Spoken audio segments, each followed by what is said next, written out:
दोस्तों आज की इस वीडियो से पहले हम मैथ्स के काफ़ी ज़्यादा मोस्ट इम्पोर्टेंट क्वेश्चंस को 8 सेट के रूप में पढ़ चुके हैं, जो आप हमारे चैनल की प्लेलिस्ट पर जाकर देख सकते हो। और आज की इस वीडियो में हम और अन्य महत्वपूर्ण प्रश्नों को पढ़ेंगे और आपको कमेंट बॉक्स में ये भी बताना है कि मुझे इतने प्रश्न पहले से आते थे। और दोस्तों जितने भी मैं टाइप्स आपको करा रहा हूँ ये सभी के सभी एग्ज़ाम में आने वाले हैं और पहले भी आए हुए हैं, यानी ये रिपीटिंग टाइप है। और एक बात और मैं आपको बता देता हूं कि मैं जो भी प्रश्न आपको कराऊंगा बिल्कुल साधारण तरीके से और ट्रिक के साथ बताऊंगा, जिससे आप कुछ ही सेकंड में एग्जाम में प्रश्नों को कर सको। तो चलिए शुरू करते हैं फर्स्ट क्वेश्चन से। तो हमारा जो फर्स्ट क्वेश्चन है वो है कि एक धनराशि पर 5% वार्षिक ब्याज की दर से 3 वर्ष का चक्रवृद्धि ब्याज 6,305 रुपये है।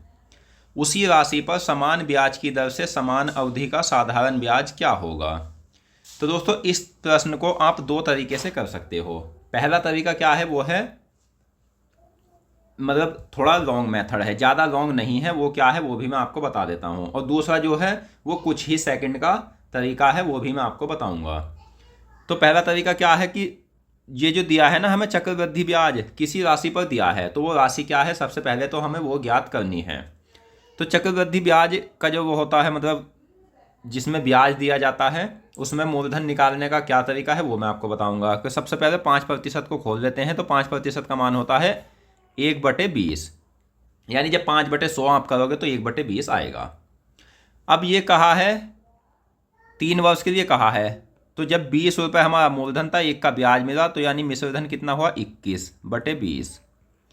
अब ये घन है 3 वर्ष के लिए, तो 20 का जो घन होता है वो होता है 8,000 और 21 का घन होता है 9261।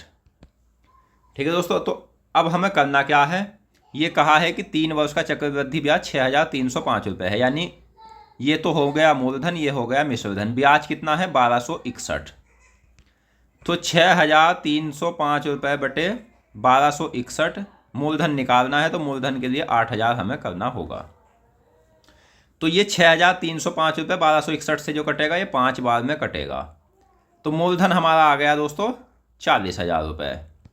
अब क्या कहा है कि उसी राशि पर यानी 40,000 पर समान ब्याज की दर से, यानी 5% ब्याज की दर से समान अवधि यानी 3 वर्ष का साधारण ब्याज क्या होगा।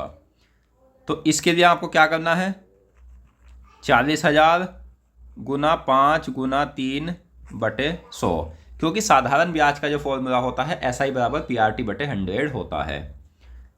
तो 100 से ये 2 जीरो कट जाएंगे, तो ये मान आएगा हमारा निकल कर 5 या 15 चौके 60, यानी 6,000 जो है ना दोस्तों, इस प्रश्न का आंसर है ऑप्शन सी। और दूसरा तरीका क्या है, वो तरीका है सक्सेसिव का तरीका। सक्सेसिव क्या है कि उसे आपको याद करना होगा, और अगर आप सभी क्लासों को मेरी अटेंड करते हो तो मैं आपको एक एक सक्सेसिव याद करा दूंगा। जैसे 5 का 3 जो होता है ना चक्रवृद्धि ब्याज, तो वो होता है दोस्तों 15.76। तो 5 का जहां आपको चक्रवृद्धि ब्याज देगा, आपको उसे तुरंत क्या करना है कि 6,305 जो है ना, ये 6,305 इसके नीचे रखना है 1576, 15.76। अब कहा है कि समान राशि पर समान अवधि का साधारण ब्याज। तो साधारण ब्याज जो होता है ना दोस्तों, जैसे 5% है तो 1 साल में भी 5 मिलेगा, अगले साल भी 5 मिलेगा और अगले साल भी 5 मिलेगा, यानी कि 3 साल में मिलेगा 15 का ब्याज। तो इसका सबसे अच्छा तरीका यह है कि आप इसे तुरंत ऊपर गुना कर लो।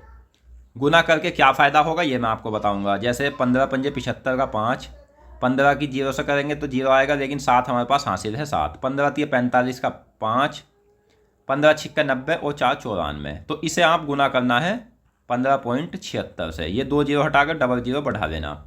तो ये दोस्तों आप सीधा एक संख्या से भाग देगा, देखो ये हमारा 6 बार जाएगा, 6 छंग 36 का 6, 6 सत्ते 42, 3 45, 6 पंजे 30 और 4 34 और 6 एकम 6 3 9, तो ये 1 वो आ गया। तो इसी तरह से आपको यहाँ तक ही करना है, क्योंकि हमारा एक ही ऑप्शन है जो 6 से शुरुआत है।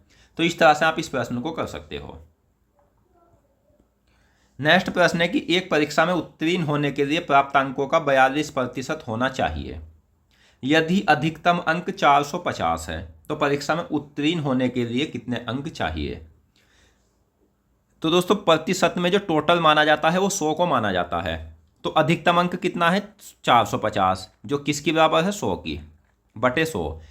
अब ये पूछा है कि उत्तीर्ण होने के लिए कितने अंक होने चाहिए, तो 42% होने चाहिए। 42 यहाँ लिख देंगे। तो ये 1 0 से 1 0, 5 9 45, 5 दूनी 10 और 2 दूनी 4, 2 एकम 2, 21 दूनी 42। तो 21 नंबर होता है दोस्तों 189। इस प्रश्न का आंसर है ऑप्शन सी। तो इस तरह से आप इस प्रश्न को कर सकते हो। दोस्तों अगर आपको मेरा पढ़ाने का तरीका अच्छा लगे या जो मैं क्वेश्चन आपको करा रहा हूँ ये समझ आए या कोई भी डाउट हो तो आप हमसे कमेंट बॉक्स में पूछ सकते हो। और आपको तरीका अच्छा लगे तो हमारी वीडियो को लाइक करें और हमारे चैनल को सब्सक्राइब करें। इसके बाद मैं आपको एक एक चैप्टर करके संपूर्ण चैप्टर कंप्लीट करा दूंगा और ऐसे करा दूंगा कि जो भारी से भारी और हार्ड से हार्ड क्वेश्चन है उनको भी मैं बहुत साधारण ट्रिक से आपको और साधारण तरीके से कराऊंगा। चलिए देखते हैं। ये प्रश्न जो है हमारा लैसे मैसे से संबंधित है। वर्गमूल 169, घनमूल 27, घनमूल 64 और वर्गमूल 144 का लघुत्तम समापवर्तक क्या होगा। तो सबसे पहले तो हमें इसे साधारण तरीके में लाना है, यानी ये जो घनमूल वर्गमूल है ये हटाना है। तो 169 किसका वर्ग होता है 13 का। 27 किसका घन होता है 3 का, यानी 3 3 9 3 27। 64 किसका घन होता है 4 का। और 144 वर्ग होता है किसका 12 का। ठीक है दोस्तों। अब इनका जो लैसे होगा तो लैसे जो निकालने का तरीका है वो ये साधारण तरीका ही आप रखना, कोई दूसरा तरीका मत अपनाना।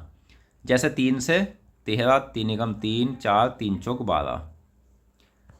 तो दोस्तों ये 4 बार कट जाएगा और बचा 13, 13 ऐसे ही आ जाएगा। तो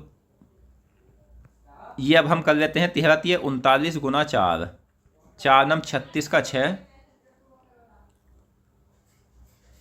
और 4 3 12 और 3 15, यानी 156 जो है ना दोस्तों इस प्रश्न का आंसर है। तो इस तरह से आप इस प्रश्न को कर सकते हो। नेक्स्ट है, एक कार 240 किलोमीटर प्रति घंटा की गति से 5 घंटे में एक निश्चित दूरी तय करती है। तो समान दूरी 2 घंटे में तय करने के लिए इसकी गति किलोमीटर प्रति घंटा में क्या होगी। तो आपको एक चीज समझ आ रही होगी कि इसने कहा है समान दूरी, यानी वो दूरी कितनी है जो हमें 2 घंटे में तय करनी है। तो दूरी कैसे निकलेगी। कोई आदमी 240 की स्पीड से चल रहा है, 5 घंटे वो चला, तो उसने कितनी दूरी तय की होगी दोस्तों। 5 0 0, 5 चौक 20 का 0, 5 दूनी 10, 11 12, 1200 किलोमीटर। अब यही दूरी जो है इसे 2 घंटे में तय करनी है। तो इसकी चाल क्या होगी, इसकी चाल होगी दोस्तों 600 किलोमीटर प्रति घंटा। ऑप्शन डी सही आंसर है।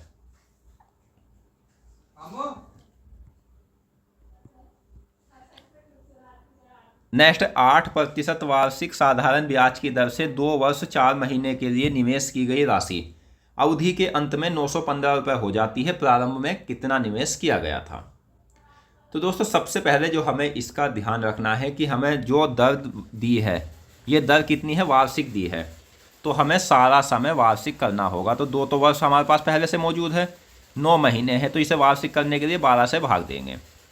3 3 9, 3 चौक 12, ये कितना आएगा 4 दूनी 8 और 3 11 बटे 4।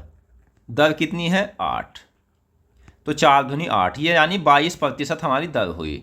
22% को अगर हम खोलेंगे 22% का मान होता है 2 एकम 2, 2 एकम 2 और 100 को 2 से काटेंगे 50। अब ये क्या कहा है 915, यानी मिश्र धन अवधि में 915 हो जाती है। तो मिश्र धन कितना है 915।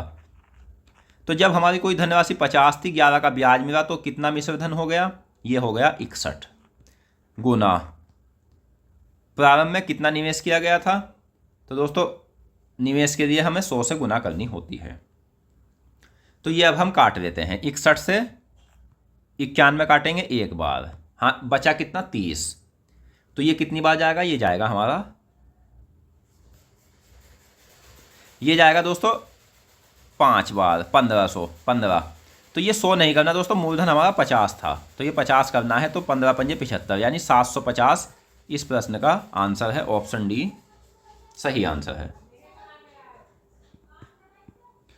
नेक्स्ट, यदि a बराबर 8, b बराबर 9 तो 31a प्लस 31b अनुपात 31a प्लस 31b का मान ज्ञात करो। तो इस प्रश्न को कैसे करना है, ये एक तरह से ये समझ लीजिए कि आपकी स्पीड बढ़ाने वाला टाइप है। जैसे 31 गुना 8, 31 8, 31 गुना 9, 31 90 बटे 31 8 कितना होता है 39 और 31 9 होता है 40। तो 31 अट्ठे तो होता है दोस्तों 248, 31 नंबर होता है कितना 279 बटे 40 दूनी 80 होता है, लेकिन एक कम है तो ये 79 आएगा। तो अब हम इसे जोड़ लेते हैं, तो 527 बटे 79 इस प्रश्न का आंसर है। नेक्स्ट की एक रेलगाड़ी 75 किलोमीटर प्रति घंटा की एक समान चाल से चल रही है। रेलगाड़ी द्वारा 250 किलोमीटर की दूरी तय करने में कितना समय लगेगा। तो दोस्तों कुल दूरी तो हमारी 250 है, और ये जो पूछा है ये 75 की स्पीड से कोई चला रहा है गाड़ी, तो चाल कितनी आए, समय कितना आएगा 25 कम 25 0 25 या 75। तो ये जो मान आएगा ना दोस्तों, ये अब हम देख लेते हैं। तो ये मान हमारा आएगा, अगर हम इसे मिनट में बदल लें 60 से 20 यानी 200 मिनट। और 200 मिनट क्या होती है, तो 3 घंटे में 180 मिनट हो गई, बची 20 मिनट। तो 3 घंटे 20 मिनट में ये व्यक्ति दूरी तय कर लेगा। नेक्स्ट, एक दुकानदार अपने माल पर अपने क्रय मूल्य से 20% अधिक अंकित करता है और प्रत्येक वस्तु पर 10% की छूट देता है, उसका प्रतिशत लाभ ज्ञात करो। तो दोस्तों इसकी आपको एक पहचान याद रखनी है इस प्रश्न की, कि पहले कोई अंकित मूल्य या क्रय मूल्य को अपना बढ़ाएगा, फिर घटाएगा, और फिर लाभ या हानि प्रतिशत पूछी जाएगी, यानी तीनों प्रतिशत ही रहेगा।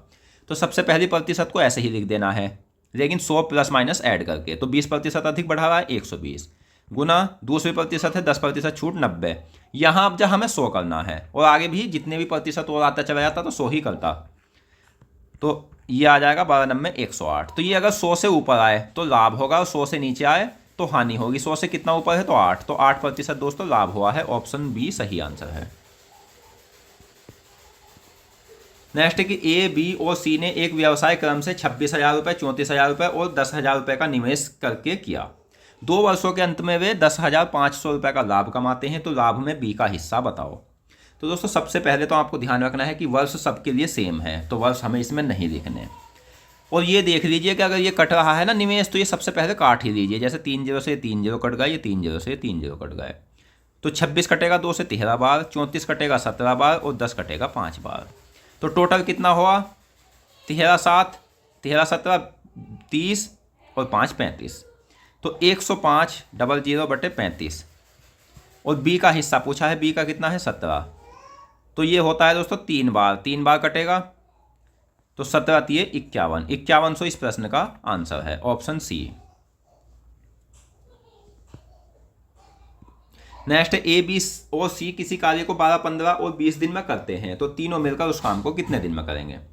तो दोस्तों इसका सबसे आसान तरीका ये है कि तीनों का लैसे निकाल लेना, यानी टोटल काम। तो टोटल काम इनका लैसा आएगा 60।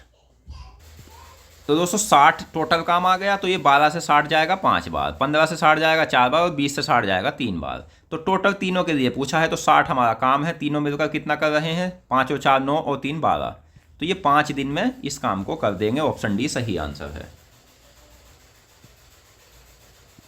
नेक्स्ट, एक कक्षा में किसी दिन 5% छात्र अनुपस्थित है। यदि उपस्थित छात्रों की संख्या 38 है, तो उस दिन कक्षा में छात्रों की कुल संख्या कितनी थी। तो ये समझ लीजिए कि 5% छात्र नहीं आए, और जो आए हैं वो 38 आए हैं, यानी 95 आए होंगे, तो 38 बटे 95।